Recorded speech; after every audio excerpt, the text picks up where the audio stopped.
la transmisión de la fe constituye sin duda una obligación principalísima de la Iglesia. Vamos a reflexionar un poco, yo que soy de filosofía del derecho, y hay que buscar el final de las cosas. Las comunidades se renuevan permanentemente, las generaciones van pasando, se van sucediendo, la vida terrenal se desarrolla y pasa, y el Señor y su Iglesia permanecen. Esto quiere decir que la fe hay que transmitirla, evidentemente. Cada año que transcurre en nuestra parroquia, en nuestra comunidad, en nuestra hermandad, significa cambios en el número de los fieles, pero sobre todo en los nombres de los que constituimos la Iglesia militante. Hay hermanos que son llamados por el Señor a la vida eterna y otros hermanos que se van incorporando. La fe se transmite permanentemente como una llama viva que tenemos la obligación de avivar, de portar, de transmitir, cada uno según sus responsabilidades y sus circunstancias. Me corresponde hoy hablar de la transmisión de la fe en nuestra hermandad y cofradía después de un ciclo que se cierra, de haberlo visto, en la familia, en la educación, y corresponde verlo en la parroquia, corresponde verlo en las hermandades y cofradías. Esta responsabilidad es seria, me propongo hacer con humildad una breve reflexión, con sinceridad. Le dije al párroco que iba a ser un poco duro, luego me he ido matizando cuando uno va escribiendo todo lo que piensa, porque no se puede ser excesivamente duro, pero bueno, voy a decir algunas claves del planteamiento, como yo veo, de lo que sucede con la religiosidad popular y con las hermandades y cofradías. Son cuestiones muy relacionadas, diferenciadas, pero muy relacionadas. Y aquí vamos a intentar hablar un poco de todo, cómo se desarrolla la religiosidad popular en las calles y qué papel tenemos los cofrades, tenemos las hermandades en ese juego de la religiosidad popular.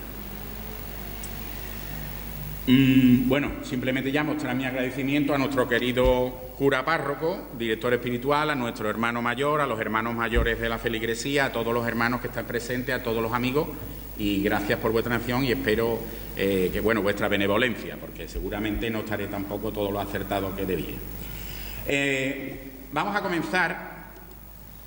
Me he dedicado a la tarde a hacer un PowerPoint, que luego, la verdad, le pido disculpas a Monse y a todo el equipo de secretaría porque le he comunicado muy tarde que iba a traer el PowerPoint. Me puse, digo, a ver si me sale algo, porque la verdad es que no había caído. Ayer en una conferencia de Carlos Romero Mensaje, que digo, yo tenía que llevar algo. Y me he puesto, y la verdad que me ha quedado una cosa simpática. Digo, bueno, vamos a intentar presentarlo también con esto. El primer punto es el momento actual de las hermandades de Sevilla. ¿Qué momento viven actualmente nuestras hermandades? Bueno, me voy a ceñir a Sevilla, aunque obviamente estos planteamientos se pueden extrapolar a otras ciudades de nuestro entorno, de Andalucía, incluso de España, me atrevería a decir que incluso de Italia, pero siendo Sevilla, como es el referente universal de las hermandades y la religiosidad popular, y esto lo sabemos todos, entiendo que las realidades positivas y también los problemas se manifiestan de una manera muy especial aquí. Si partimos de las hermandades y cofradías penitenciales, que son las que actualmente tienen un mayor peso sociológico y repercusión mediática, no quiero que se sienten orillados ni las glorias ni las sacramentales, pero hay que partir de ese hecho sociológico, podemos afirmar que estamos en un momento de claro esplendor, especialmente en los aspectos puramente externos. La Semana Santa, en cuanto a fiesta religiosa popular, y las hermandades y cofradías penitenciales tienen momentos de esplendor como pocos en su historia. Algo que está muy claro en Sevilla, donde siempre han sido una fuerza poderosa. Ahí os pongo yo un fenómeno de siglos. En menor medida, aunque siempre dependiendo de la idiosincrasia de la localidad, ha sucedido esto en el resto de Andalucía. En Andalucía las cofradías, las hermandades son muy poderosas. Pero se puede decir que han gozado siempre de una relativa salud. Lo que sí está cierto es que hoy en día pues, las hermandades y cofradías no solamente mantienen esa etapa, digamos, esplendorosa, sino que están absolutamente de moda y lo están socialmente.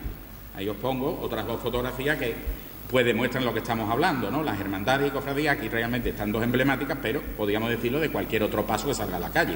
Las cofradías están de moda y lo están socialmente, lo cual, digo, no deja de ser paradójico en una situación en que tanto la religión católica como las religiones en general han dejado de estarlo. Detectamos ya aquí una primera realidad que habrá que reflexionar más adelante, que es la extraña ecuación: hay más cofrades pero menos cristianos, o hay un menor peso del cristianismo en la sociedad, pero parece que los cofrades aumentan y el público cada vez de las cofradías aumenta. Reflexionemos. Las cofradías de Sevilla tienen un amplísimo respaldo social, penetran en todas las capas de la sociedad sevillana y desde las más tradicionales a las más nuevas, es decir, aquellas que han surgido de la llegada a Sevilla de habitantes procedentes del resto de Andalucía, del resto de España.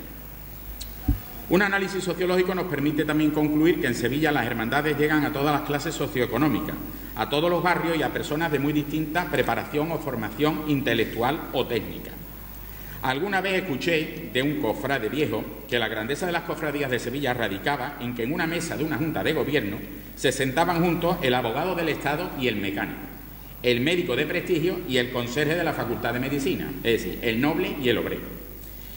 De las cofradías forman parte, además, personas de muy diferentes niveles de compromiso personal con la Iglesia e incluso personas de diferentes ideologías, rozando algunas que incluso se manifiestan agnósticas frente al fenómeno religioso y, curiosamente, también están en algunas cofradías. Hay así una realidad de capas superpuestas de población. Hay hermanos de misa y de comunión diaria, hay hermanos que están muy comprometidos con la parroquia, hay hermanos que son de simple cumplimiento dominical y hay hermanos que solamente pisan la iglesia 2 veces al año, si es que la pisan, y hay algunos que la ven solo en la calle. Este fenómeno de extraordinaria proyección social de las hermandades tiene, lógicamente, que analizarse también desde un punto de vista antropológico. La clave para la comprensión debe ser, desde luego, el elemento cultural presente en ellas, que durante siglos ha estado perfectamente fundido con el elemento religioso o espiritual. Las hermandades y cofradías representan asociaciones católicas que mantienen peculiaridades culturales y patrimoniales únicas permanentemente defendidas. Esas señas de identidad cultural agrupan, cohesionan y hoy podemos hablar con absoluta propiedad de que constituyen un patrimonio cultural no solamente de tipo material, sino también inmaterial, todo el mundo de las hermandades y cofradías.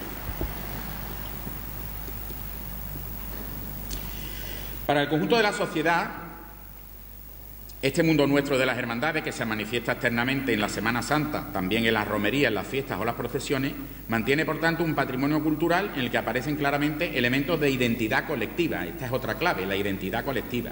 El folclore, en el más noble sentido del término, y la celebración festiva del ritual. Todo esto es patrimonio inmaterial según las configuraciones normativas de la UNESCO, que luego van adoptadas por los Estados. Esto significa, además, que globalmente participan de este fenómeno no solamente los verdaderos protagonistas, que están allí con una finalidad religiosa y que son cofrades o cofrades en mayor o menor medida, sino también ciudadanos que lo viven a su manera, que se acercan al fenómeno solamente desde el punto de vista cultural. Esto, que es una realidad, plantea problemas, evidentemente plantea problemas, en cuanto que puede haber sectores interesados en despojar del aspecto religioso a las hermandades y cofradías, a la religiosidad popular, y quedarse solamente en lo puramente formal, en lo puramente cultural. Para la propia Iglesia Católica, las hermandades y cofradías constituyen, por otra parte, uno de los mejores ejemplos de inculturación de la fe, de inculturación religiosa, que en España, desde luego, tal vez sea uno de los mejores ejemplos. No olvidemos que esa inculturación de la fe es uno de los objetivos del Concilio Vaticano II, acercar la Iglesia al pueblo, lo que en nuestra tierra, que en principio se interpretó de la manera, pues terminó siendo la afectación de la religiosidad popular. Esto sería interesantísimo detenerse aquí, pero tampoco hay mucho tiempo. La religión católica, como sabemos, es una, tiene sus pilares firmes y universales en el magisterio de la Iglesia, pero luego debe incardinarse en la cultura local de cada pueblo, de cada nación, de cada comunidad, lógicamente armonizando pues todas esas formas culturales con lo que son las claves del magisterio de la Iglesia. No existe ni debe existir ninguna incompatibilidad entre las formas y el fondo, porque es la fe la que utiliza el vehículo de esas expresiones populares y asociativas. La propia jerarquía de la Iglesia reconoce esa función propia de la religiosidad popular.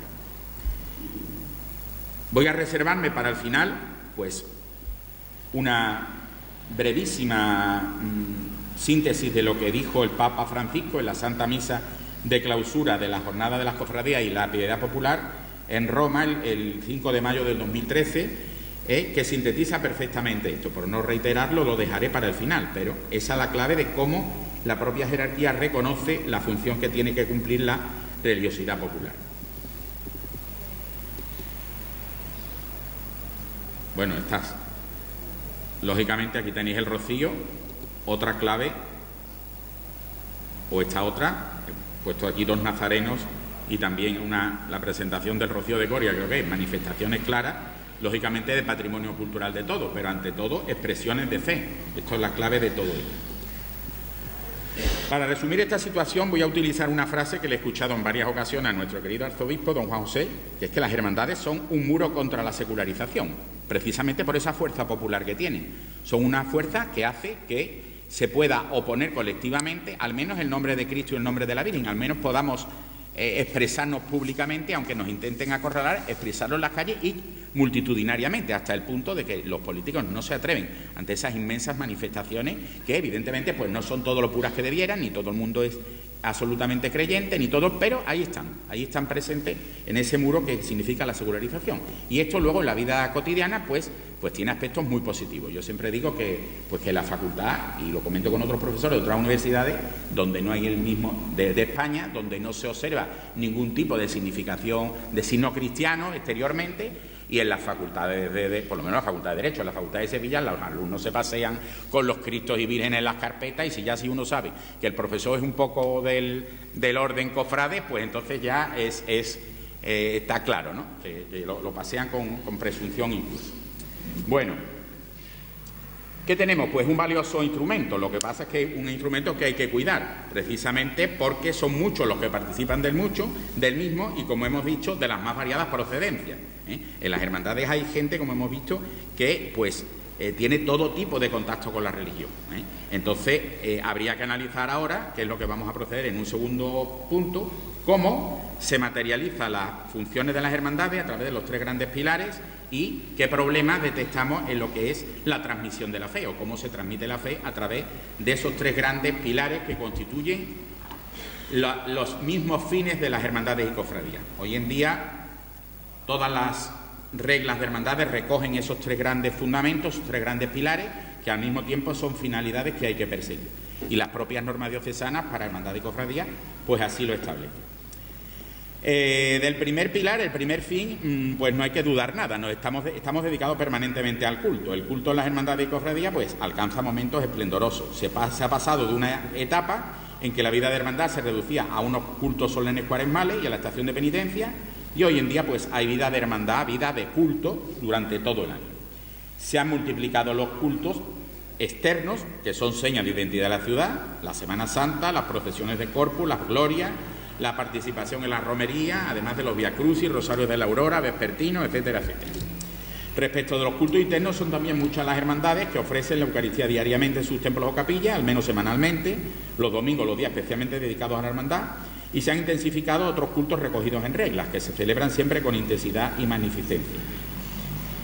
Me llama la atención que en Sevilla en esto bate prácticamente a todo el mundo católico. Yo he podido comprobar personalmente, no estoy hablando ni de libros ni de oídas, personalmente en ciudades de gran fama de cofradías, de religiosidad popular, como pueden ser Valladolid o Murcia, o simplemente en Italia, las famosas confraternitas de Italia, del sur de Italia, y no hay desde luego el número de cultos al año que tiene Sevilla para nada. Es absolutamente imbatible en este sentido nuestra ciudad. Esto quiere decir también que las cofradías son un apoyo para la Iglesia diocesana en lo que se refiere a la celebración de estos cultos, comenzando por el principal de ellos, que lógicamente es la Sagrada Eucaristía y el culto eucarístico.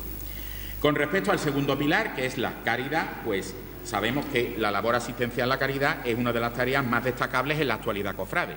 Si hoy en día las hermandades tratan de avanzar y de exponer en sus programas de gobierno cuando se presentan candidaturas a una nueva Junta de Gobierno, son los proyectos de caridad, de acción social.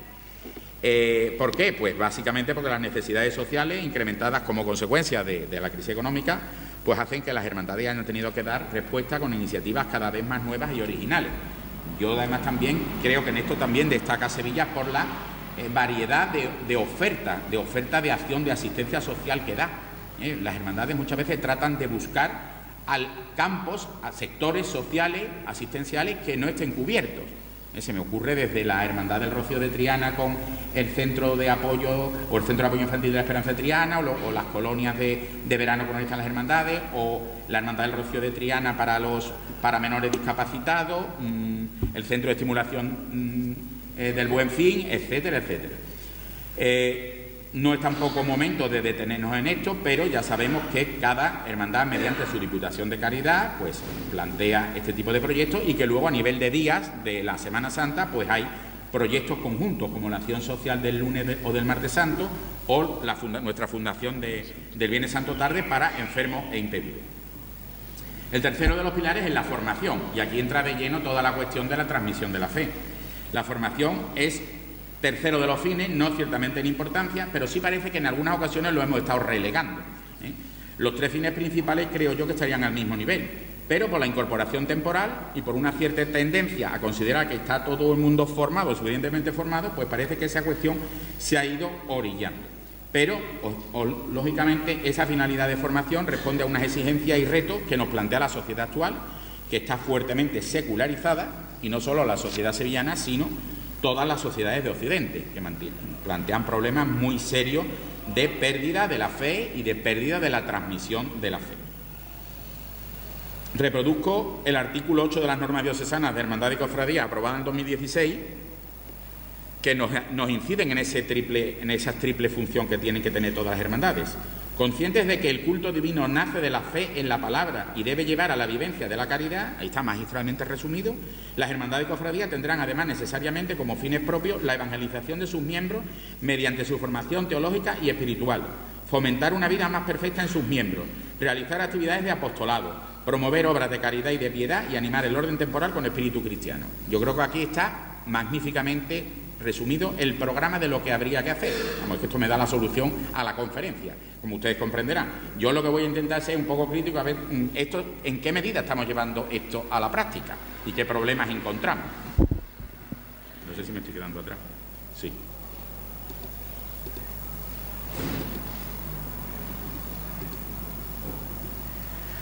Bueno, creo que estaremos todos de acuerdo en que esos pilares, estos fines, tienen como finalidad última la fe y que solamente se justifican por la fe.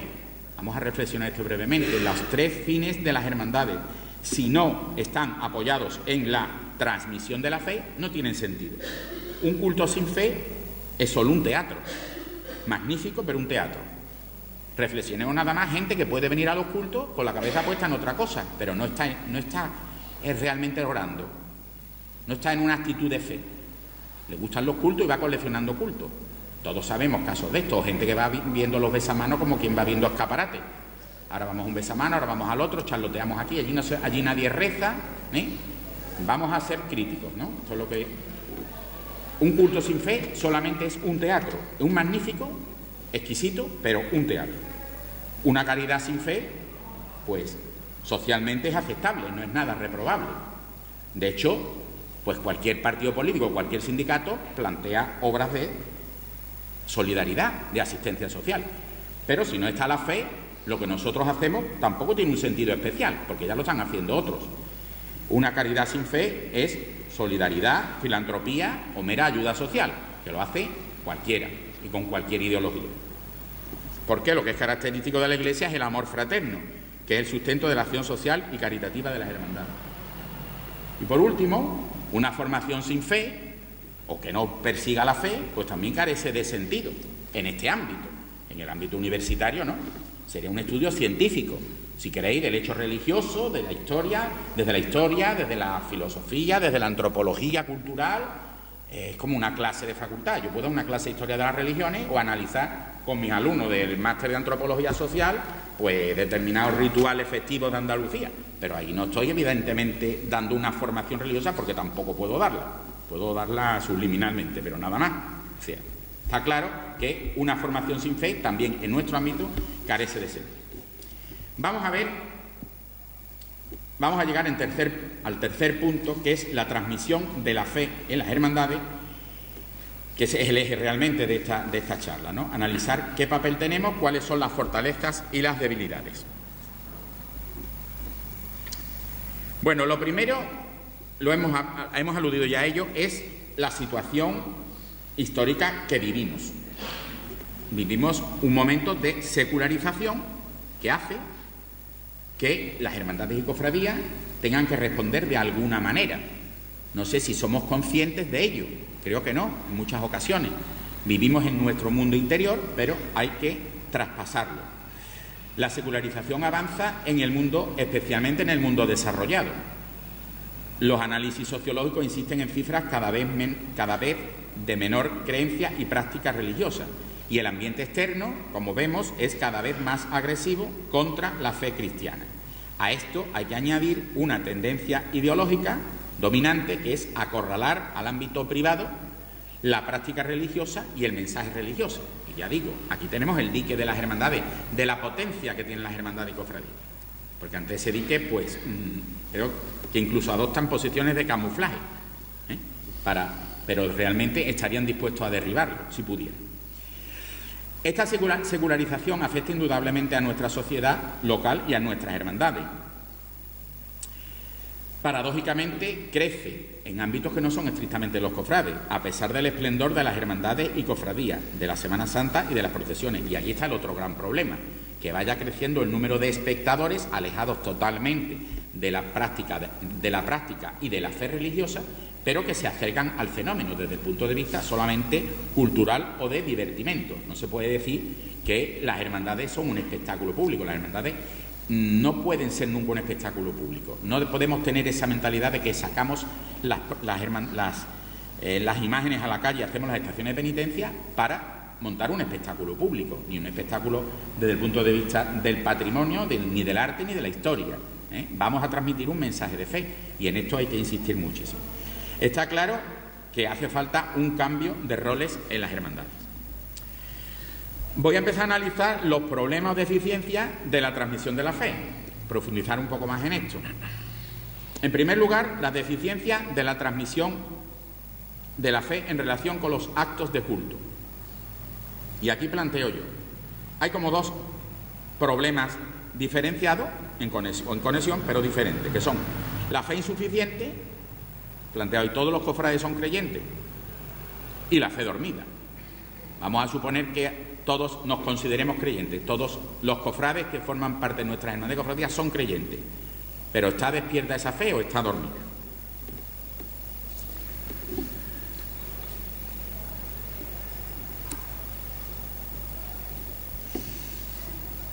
La primera cuestión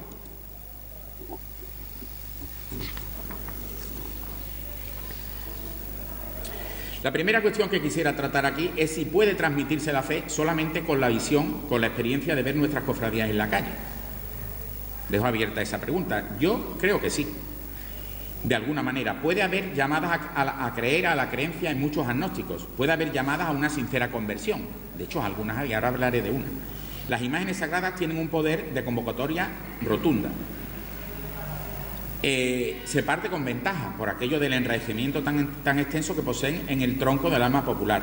Las imágenes más veneradas llegan a donde no lo consiguen otros medios más depurados de evangelizar, pero es un primer punto de contacto para muchas personas. Por eso, siempre que estemos participando de algún tipo de estación de penitencia, procesión, manifestación pública, tenemos que pensar no solo en la brillantez de la hermandad, en la brillantez de nuestra cofradía, sino en la autenticidad del mensaje que transmitimos. Y está en nosotros, los cofrades, darle ese toque de autenticidad, darle esa autenticidad a nuestros cultos externos. Porque, vuelvo a insistir, aquellas ideologías que son hostiles a nosotros, al catolicismo, se empeñan en ver aquí solamente el elemento cultural y no el religioso. Es decir, no es de extrañar que propicien esa separación interesadamente, esa disociación entre lo religioso, que sería la sustancia, y lo cultural, que sería la forma. Esto respecto de los espectadores, respecto de los participantes, ¿qué deficiencias puede haber? Hablemos de nazarenos, costaleros, las estaciones de penitencia. Pues hay variedad de situaciones personales, evidentemente, no se puede generalizar, pero aquí es donde tendría que ser para nosotros mucho más preocupante, mucho más urgente actuar. Vamos a tomarnos en serio desde dentro nuestra participación, vamos a darle autenticidad para que las posibles deficiencias que hemos hablado de la fe dormida o de la fe inexistente o de la fe incipiente, pues puedan tener algún tipo de solución. Ahora lo veremos más adelante. ¿Dónde estarían esas conductas? Pues todas las conocemos, en actitudes puramente superficiales, que ya digo, esto es muy difícil hasta de valorar y de juzgar. ¿Quién viene con una actitud superficial o errónea a participar en una estación de penitencia, en una procesión? La conciencia de cada cual, pero algunas se ven muy claramente. Es decir, a una cofradía no se puede acudir solamente para cumplirse con el rito, un rito casero, un rito de tu comunidad, de tu barrio, de tus amigos, de vestirse de nazareno. Yo me he visto en tantas hermandades. O tampoco se puede venir para cargar pasos a hacer el deporte a lo divino, que es el costal, con todos los respetos, y hay costaleros ejemplares, pero también los hay que vienen a hacer deporte puramente. Tampoco puede venirse una hermandad simplemente para tocar un instrumento musical porque seas muy aficionado a la música. Hay que seguir profundizando. Esas conductas se dan y hay que buscar medios. Lo que hay que buscar soluciones antes que pues hacer críticas a hermanos que, bueno, tampoco sabemos hasta qué punto les llega la vivencia de la fe a su interior, ¿no? En segundo lugar, hay deficiencias en la transmisión de la fe en relación con los actos de caridad. Esa deficiencia o esa falta de fe a la hora de hablar de actos de caridad en las hermandades, básicamente está cuando se hace la disociación total, es decir, un chaval del grupo joven que se dedica en alma y vida pues a atender a determinado proyecto del que sea, pero se olvida de rezar y su práctica religiosa va totalmente al margen de la Iglesia y no se acuerda nunca de rezar ni de asistir a la Eucaristía. Simplemente está con su conciencia muy tranquila porque está realizando una labor pues asistencial caritativa importante. Pero aquí hay un problema, aquí hay una deficiencia en esa manifestación de la fe. Hay que recordar que la verdadera caridad de Cristo nos urge. Utilizo el lema de la querida Hermandad de Santa Marta. Ese es el problema fundamental, el problema de la disociación. En relación con la formación, pues donde se ven claramente esas dos cuestiones que hemos abordado antes, de la fe insuficiente y la fe dormida. ¿Qué quiere decir la fe insuficiente? Pues la fe insuficiente, que en casos extremos puede llegar a ser la fe inexistente, es la paradoja de que en algunos casos a nuestras hermandades llegan personas que tienen una formación religiosa mínima o casi inexistente, insuficiente en cualquier caso. Y a veces, ya digo, prácticamente rozando el agnosticismo. ¿Cómo ha sido esto posible? Pues todos lo sabemos, por una manera puramente histórica de la evolución, no solo de nuestro Estado, sino de toda Europa y de todo el mundo. Vamos a situarnos en España.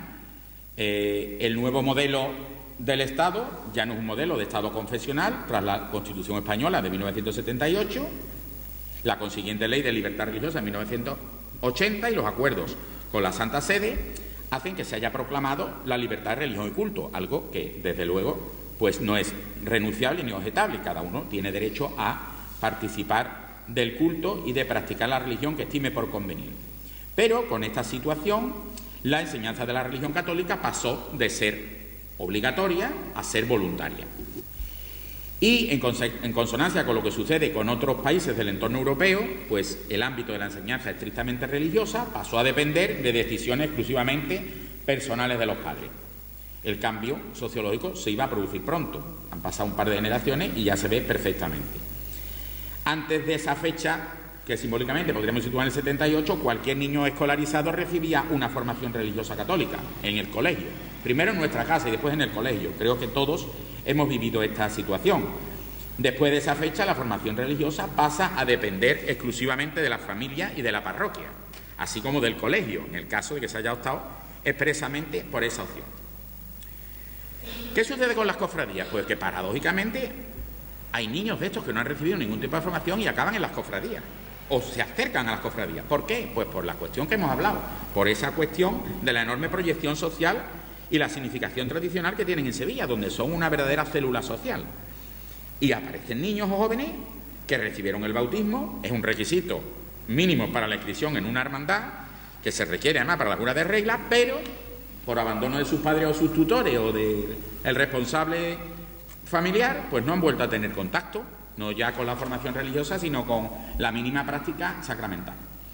Y todos podríamos atestiguar casos de estos. Yo os voy a poner dos ejemplos, donde voy a omitir simplemente los nombres de lo que yo hablo, de lo que yo denomino, pues esa fe prácticamente inexistente, ¿no? El primero de ellos, en esta mi querida Hermandad de Montserrat, hace ya bastantes años, don Antonio, la primera vez que se iba a hacer catequesis de confirmación de niños en la hermandad, pues me encomendó a mí el tema, con otro compañero. Y yo la verdad que me quedé asombrado porque la mayor parte de los niños, y algunos eran de la hermandad, no sabían las oraciones más elementales. De tal manera que yo tuve que empezar repartiendo el Padre Nuestro, creo que lo tengo todavía en algunos folios, el Padre Nuestro, el Ave María, dándolos en folios, porque no sabían rezar ni el Padre Nuestro, ni el Ave María, ni nada, absolutamente nada. Yo aquello la verdad es que me dejó profundamente preocupado. Ya la catequesis, yo me fui a ver a don Antonio, ¿qué se hace aquí? Pues nada, las oraciones. Claro, es una cuestión que puede parecer asombrosa, pero que es así, es real. ¿Qué sucede? Que a nosotros nos enseñaron a rezar nuestros padres y nos enseñaron a rezar nuestros abuelos, y fuimos a colegios religiosos donde recibimos formación cristiana. En las hermandades veníamos a hacer vida en torno a las devociones. Yo venía a Montserrat, luego me encontré aquí los amigos, pero yo venía fundamentalmente por la Santísima Virgen, por Santísimo Cristo. Yo primero siempre de Virgen. Pero he venido por las imágenes, realmente. Luego me he encontrado los amigos en la hermandad y hemos hecho, lógicamente hemos vivido en cristiano, hemos intentado vivir en cristiano lo mejor posible. Pero yo venía con la lección aprendida, yo y todos ustedes. Pero eso ha dejado de ser exactamente así. Otro ejemplo, este es también paradigmático, de alguna situación, comprendo que es extraña y no se da todos los días, pero que se dan. Un compañero de trabajo de la Consejería de Cultura hace ya bastantes años, unos años, me transmitió la inquietud de que su hijo con 14 años se quería vestir de nazareno, ¿vale? Este compañero, que era una persona, vamos, y es un tío magnífico, servicial, Gabriel también lo conocerá segura, pero era un agnóstico visceral. En una ocasión tuvimos una discusión fuerte sobre el agnosticismo y la religión, y él me llamaba mis proyecciones mentales. Yo cuando me empezó a hablar de mis proyecciones mentales, digo, mira, fuera, de este tema no vamos a hablar más. Pero mira por dónde llegó un día a pedirme que su hijo quería salir de nazareno, que cómo hacía para vestirlo de nazareno en mi hermandad, que sabía que yo era muy capillita y que lo tenía que sacar yo de nazareno. Le digo, mira, pues tengo que reconocer que me recorrió como un gustito de venganza. Dije, toma ya, te tocó. Pero la gran dificultad que me encontré es que ni siquiera estaba bautizado. O sea, no se había bautizado, claro. Estos padres, pues, simplemente en la nada, en el limbo religioso. Y al niño se quería vestir nazareno. Yo digo, vamos a ver, pues esto yo la única solución que tiene esto es, lo primero, bautizarte. Vive en la Huerta de la Salud, terminó yendo el niño a catequesis en la parroquia de San Sebastián y se bautizó y terminó saliendo de nazareno, con lo cual, pues, evidentemente La Paz, ya no salió en Montserrat, pero bueno, fue un paso importantísimo. También es, no digo que sea un caso habitual, pero que puede darse, es decir, que las hermandades están abiertas a personas que pues tal vez no accedan a la Iglesia de otra manera. La cuestión de la fe dormida, los inconvenientes, los problemas que plantea la transmisión de la fe ya a los que nos consideramos cofrades, católicos, practicantes y todo, el problema de la fe dormida, y aquí nos incluimos todos en mayor o menor medida. También voy a seguir con casos absolutamente reales. Yo los nombres, sé que alguien va a tener curiosidad y me va a preguntar, pero este es muy personal también. Dos jóvenes hermanos, miembros de una cofradía por elección propia, fundamentalmente porque era la de su barrio y la de sus amigos. Fueron bautizados, aprendieron religión básicamente en el colegio, recibieron la primera comunión, siendo preparados por los catequistas de la parroquia. Conozco hasta los catequistas. Alejada a su familia de la práctica religiosa, inmersos en esta sociedad secularizada, han seguido creciendo alejados de la Iglesia. Son magníficos, son muy buenos chavales, pero están alejados de la Iglesia. Ellos dicen que se consideran creyentes, pero no practicantes. El único contacto que mantienen con el Señor y la Santísima Virgen, pues que salen de Nazareno, un día de Semana Santa. Aparecen por la hermandad cuando hay alguna reunión. Es lo que yo entiendo que tienen relación con la religión y con el Señor. Segundo caso. Un costalero que desde hace muchos años no falla en su hermandad el día de la estación de penitencia. El resto de años no la frecuenta, salvo para las convivencias, los ensayos y el retranqueo. Tiene una devoción sincera hacia el titular que porta, cuya estampa lo acompaña, a quien reza con cortas palabras, pero sabe perfectamente que no ha venido solo a sacar pasos y a cargar kilos. Se lo toma en serio. El otro día se pasó por la hermandad. Estamos hablando de esta hermandad. Más pistas ya no voy a dar. Era el día de jubileo circular. Estaba el Señor sacramentado, expuesto aquí, delante del paso de la Virgen, y el Señor estaba allí. Yo estaba ahí. Se colocó, a mí ni me vio, se colocó, vino para adelante, se paseó, vio a la Virgen por un lateral, vio a la Virgen por el otro, la custodia, pasaba para arriba, para abajo. Yo me estaba poniendo, digo, este no se está dando cuenta ni siquiera. Luego se fue al Cristo, terminó de rezar y se fue. ¿Qué sucede aquí? Pues no se dio ni cuenta de que estaba la custodia. Ahora me planteo, ¿sabía lo que era la custodia? ¿Sabía que está el Señor sacramentado y qué significa la custodia ahí? ¿O no la vio? ¿O se creyó que era un relicario? No lo sé, me quedó la duda.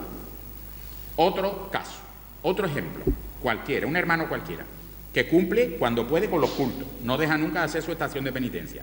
Venera a su Cristo y a su Virgen, remarcando su pertenencia y su devoción. Mi Cristo, mi Virgen. Pero no hay ninguna otra referencia religiosa en su vida. Solamente viene cuando necesita a las imágenes, a su Cristo y a su Virgen, solo a las suyas. No hay más. El sagrario se obvia cuando tiene que rezar. Es que, vuelvo a insistir, como el caso anterior, no sé siquiera si sabe que el Señor está en el sagrario. No acude a otras iglesias ni a otras imágenes, son válidas, no vale nada más que para representar al Señor y su Virgen, que es su Cristo y su Virgen. Y a veces puede haber hasta desprecio hacia otras imágenes. De esa devoción se puede decir que ha pasado al totemismo. Para mí ha pasado al totemismo. La imagen ya no es una proyección, un reflejo, una foto, un retrato de el Señor que está en el cielo y la Virgen que está en el cielo, sino que es un tótem. Yo me voy al tótem y el tótem me lo arregle. Si no me lo arregla, me enfado. Otro caso, otro hermano cualquiera que convierte la cofradía en un club social. No falta convivencia, ni a copitas, ni a tertulias, cervecitas varias, a todas horas, ni por supuesto a la caseta de feria. La asistencia a los cultos, una cuestión secundaria cuando se puede, y la asistencia a actos formativos, inexistente. ¿Qué sucede? Pues que hay un desfase total entre la vida social, que practica muy intensamente, y la práctica religiosa, la vida cristiana, que tiene olvidada. ¿Son estos supuestos de que no existe la fe? No, la fe existe. Lo que pasa es que la fe está aquí como abandonada, está como dormida, ¿eh? ¿Estamos transmitiendo verdaderamente las hermandades la fe? ¿Qué está pasando ¿Qué está pasando en nuestra sociedad para que las hermandades y cofradías se hayan situado en este auténtico, digo yo, pórtico de entrada desde la gentilidad? Nos hemos visto de repente que estamos abiertos a una serie de gente pues que están muy al margen de la creencia. Y estamos ahí. ¿Somos conscientes de nuestra responsabilidad? ¿Somos conscientes del cambio de roles que nos afecta claramente? La verdad es que son unos retos grandes los que se plantean. Estoy un poco pesado, pero lo que está sucediendo desde hace décadas es que no se viene a las hermandades con el Padre Nuestro y el Ave María aprendido, con la formación básica adquirida. Y a veces no se viene con la primera comunión hecha o en camino de hacerla. Nunca debieron pensar nuestros mayores que en las hermandades nos íbamos a encontrar con este tipo de problemas. Nunca que el laicismo imperante en la sociedad y en el Estado empuje a los jóvenes y adultos a una vida que está ausente totalmente de fe y de valores. Se vive absolutamente al margen de la religión, pero ahora aparece este fenómeno cultural que, mira por dónde, engancha con la fe. Ahí está la situación. Las hermandades son banderín de enganche de muchos jóvenes que sienten una incipiente inquietud, pero que carecen de canales y cauces de formación, y toca acogerlos.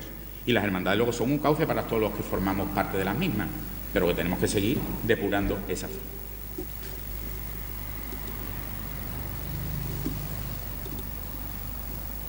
Posibles soluciones para mejorar la transmisión de la fe en nuestras hermandades. En el culto, la autenticidad. En la medida que celebremos un culto más verdadero, con el corazón, además de con la palabra o los gestos, estaremos transmitiendo nuestra fe. Esto puede ser muy sutil, pero yo creo que se percibe perfectamente. Cuando uno acude a determinadas procesiones donde hay un jolgorio total, cada vez lo veo más manifestación cultural. Hay otras manifestaciones que son absolutamente de fervor y devoción, y las hay. Hay que depurarlas, por tanto, y hay que ser auténticos. Os voy a poner dos ejemplos. Una procesión festiva del Aljarafe, no voy a citar ningún pueblo en concreto, en el que sale la Virgen y tal, y hay un núcleo que reza y el resto está de jolgorio alrededor de la imagen, o un traslado como el que yo vi el lunes pasado en Alcalá del Río, de la Hermandad de la Veracruz, que traslada a las imágenes de la iglesia a su capilla en un silencio absoluto, que no se puede ni respirar con el pueblo apagado. Y va todo el mundo acompañando, y las 4 oraciones que se hacen a lo largo. Ahí hay un testimonio absolutamente de fe. ¿Por qué? Pues porque hay autenticidad. ¿Quiere decir que cuando haya jolgorio no hay autenticidad? No, pero es más difícil de ver. Yo lo que planteo es que hay que darle autenticidad a todo. Yo digo muchas veces que se hace la misma estación de penitencia en el silencio que en la Macarena. Si no se hace, porque se hacen más horas en la Macarena que en el silencio. Y en el silencio, estoy ya personalizando mucho, pero es así, todo depende de la actitud que uno tenga. Si la actitud es de auténtica penitencia y de rezo, pues igual de válida es. Todo esto externo de culto debe servirnos a nosotros para acercarnos al Señor y para dar testimonio ante terceros de nuestra creencia y su presencia entre los hombres. Creo que es imprescindible rezar, ahí lo pongo, antes, durante y después de la estación de penitencia. Reflexionemos todos, aquí hay pocas hermandades y creo que las que estamos cumplimos todas. Pero hay que incentivar esto cada vez más. Hay que rezar antes, que no se olvide nunca los rezos previos, durante, que eso se hace en la catedral, y hay que incentivar a que la gente rece, que pueda llevar el rosario, que se pueda... Y luego, cuando termina la estación de penitencia, hay hermandades que terminan la estación de penitencia y parece que rompan filas, ¿eh? Y hay que hacer las oraciones serias, no de puro cumplimiento. Esto, lógicamente, pues dependerá de cada hermandad y hay que plantearlo a niveles internos para que la cosa funcione. Yo este año he tenido... Esto no lo debía ni de contar, pero bueno. He tenido un medio rifirrafe con mi diputado de tramo de la Macarena, porque cuando llegó, yo iba en el tramo 11, que teníamos que haber ido en el 12, ¿verdad, Manuel Carlos? Pero no nos retranquearon, íbamos en el 11. Y el diputado de tramo, obsesionado, como están en la hermandad, yo lo entiendo, los problemas de organizar la hermandad para arriba y para abajo, cuando pasamos delante del Santísimo en la catedral, vámonos, hermano, en medio, en la fila de en medio, me colocan a mí la fila de medio y pasando, digo, oye, espérate que tengo que hacer la genuflexión, ¿no ves que no está haciendo aquí nadie la genuflexión? Aquí pasábamos ya al tema, porque había que sacar la cofradía a la calle por problemas puramente técnicas y no se estaba haciendo la genuflexión ante el Santísimo. Digo, vamos a ver, es lo esencial de la estación de penitencia, es hacerlo a la catedral y ante el Santísimo. Ahora ya olviden ustedes lo que acabo de... La hermandad por lo menos, porque también es mía y no quiero que la cosa trascienda, pero son cuestiones que todos tenemos que reflexionar, ¿vale? Es importante el plantear, pues ahí digo, transmitir fe y devoción en las calles, que esta foto la he puesto porque me resultó bastante emblemática. Serían imprescindibles las charlas sobre el sentido que tienen que tener las estaciones de penitencia. En esta hermandad sé que se hace una convivencia de hermanos nazarenos, creo que habría que potenciar eso lo más posible. Hay ejemplos de otras hermandades, por ejemplo, La Amargura empezó don José Ortiz a hacer unas magníficas charlas sobre el sentido que tiene la estación de penitencia. El problema de todo esto, pues lógicamente conseguir que el mayor número posible de hermanos pueda participar de la misma. Todo esto son tareas del diputado de formación, aprovecho para decir por aquí. No estaría de más organizar estas charlas también para las procesiones eucarísticas, yo creo que hay donde menos, porque es donde hay primero un menor número de hermanos y están más concienciados, pero sí las procesiones de las hermandades de gloria, sobre todo algunas hermandades de gloria, ¿eh? También habría que hacer el sentido que hay que tener, el sentido de participar y de rezar, esto que comentábamos antes, rezar antes, durante y al finalizar las estaciones de penitencia. Hay que procurar rezar en las calles, digo aquí también, y hay que cantar si es necesario. En las procesiones eucarísticas, las de gloria, parece que nos da vergüenza. Vamos, no es que parece, es que nos da vergüenza. ¿Por qué? Pues porque la presión social ahí sí la notamos. Llega un paso de una Virgen de Gloria a un determinado templo y ahí cantan los que van en la presidencia justo y poco más. El Salve Madre, antes la gente cantaba con toda naturalidad. Hoy en día ni se reza, ni se canta. Tenemos que dar ese paso, a hacer aquello auténtico, que aquello no es un mero desfile de un santo. Por supuesto, no podemos olvidarnos de hacer la genuflexión al paso de la custodia.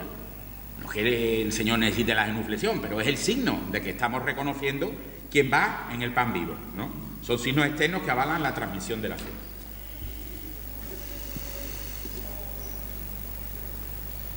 Esta foto preciosa, rezar públicamente, cantar públicamente, dar testimonio de religiosidad en nuestras procesiones eucarísticas, en nuestras hermandades de gloria.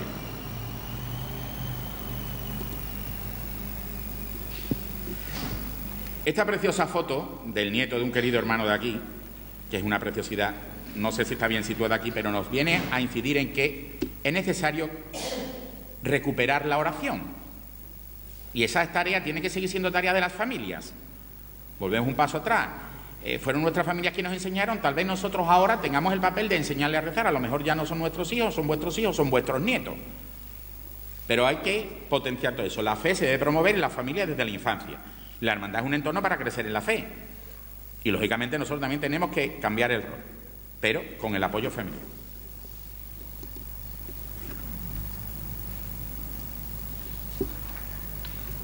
Con respecto a la caridad, Siempre que se realice una acción colectiva de caridad sería necesario recordar el sentido cristiano de la acción social humanitaria concreta. Y yo para eso lo que se me ocurre es organizar actividades de oración cuando sea posible en el transcurso de una actividad social o de una actividad de la caridad, que podríamos llamar de la caridad o de la acción social, por ejemplo. Y hay hermandades que esto lo hacen perfectamente. Las hermandades de víspera visitan el Hospital Virgen Macarena en diciembre. Bueno, pues previamente pues se hace una Eucaristía y se reza al entrar.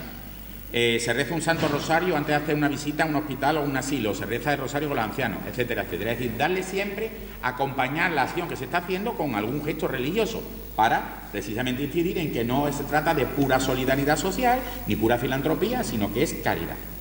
Y por supuesto hacerlo con amor, eso es evidente. Con respecto a la formación, pues en el ámbito donde hay que concentrar todos los esfuerzos. Y rara es la hermandad que ya sabemos que no incluye, pues, en sus boletines o anuarios, artículos formativos, o que no organiza ciclos formativos con charlas, ponencias, o bien que no organiza predicaciones con un determinado programa catequético. Pero, lógicamente, creemos que esto se puede potenciar. ¿Qué encontramos ahí? Posibilidades. Bueno, pues la primera, la formación básica de un hermano que llega. Esto hay hermandades que lo tienen muy bien organizado. Por ejemplo, la Hermandad de la Macarena, ahora voy a tirarle pues una flor a mi otra hermandad, hace esto muy bien.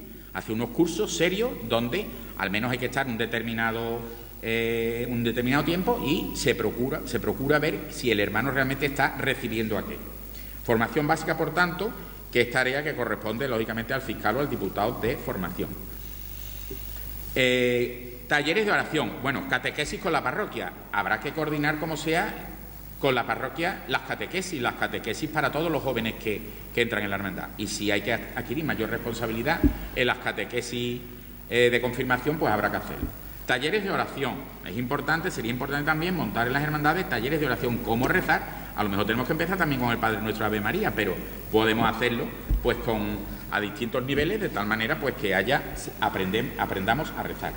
Enseñar liturgia, cosa que esto sí creo yo que está más avanzado, entre otras cosas porque hay cursos propios de liturgia que nos ofrece el propio arzobispado. Formación específica según los colectivos, porque no es lo mismo el colectivo juvenil que el colectivo de los costaleros o cualquier otro, los mayores, en fin, puede ser necesario establecer formación específica. En este sentido, hubo unos planes específicos muy buenos que tuvo el Consejo de Cofradía hace unos años, dirigida por don Antonio Calero de los Ríos, que tuvo un seguimiento importante, incluso a nivel extradiocesano, un plan de formación específico para cofrades que la verdad es que habría que recuperar y habría que potenciarlo. Y otra cuestión esencial es la formación de formadores. Para eso la diócesis también tiene unos mecanismos, a través de la Escuela Diocesana para seglares. No podemos tampoco olvidar la necesaria formación de los miembros de las juntas de gobierno, responsables de todo esto. Por último, con respecto a la comunicación, hay que potenciar los temas formativos en la comunicación. Ahí sí que podemos hacer algo muy importante con respecto a la transmisión de la fe. Los boletines y los anuarios están llenos de páginas de historia, de páginas de arte, de páginas de archivística, de páginas de música, de páginas de todo menos de formación. De vez en cuando aparece algo de formación.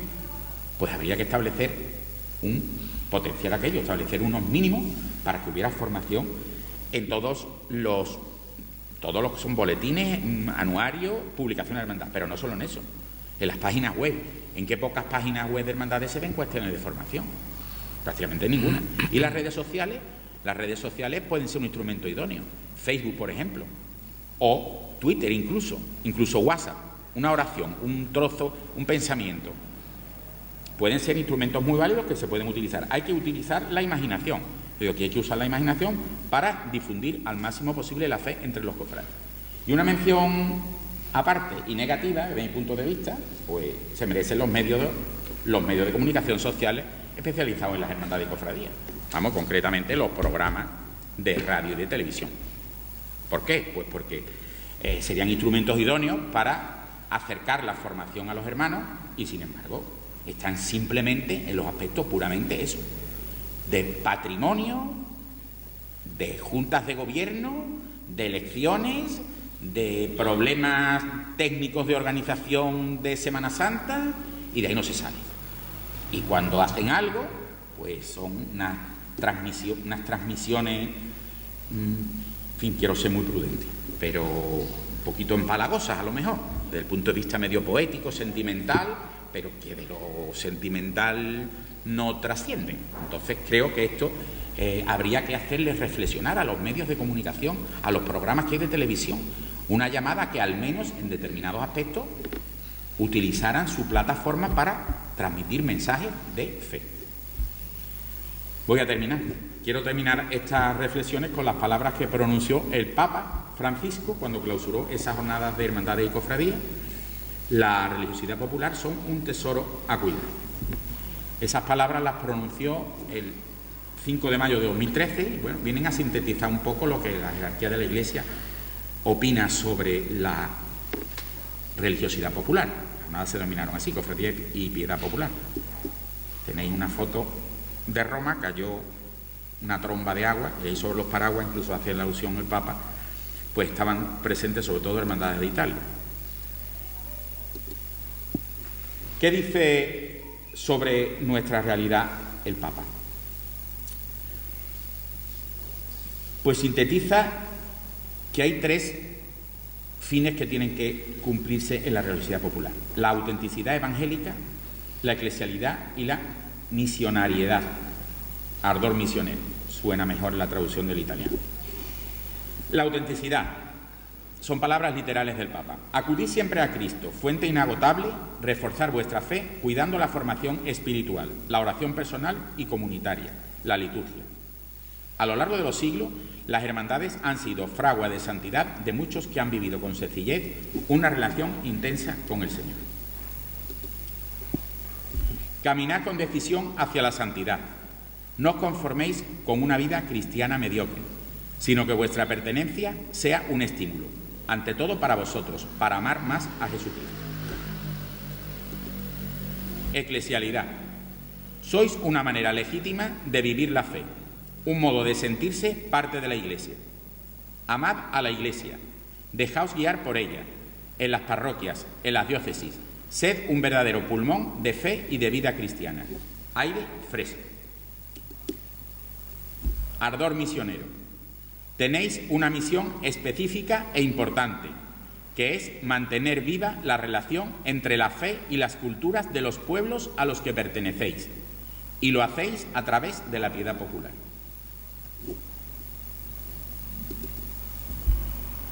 Esta fe, que nace de la escucha de la palabra de Dios, vosotros la manifestáis en formas que incluyen los sentidos, los afectos, los símbolos de las diferentes culturas.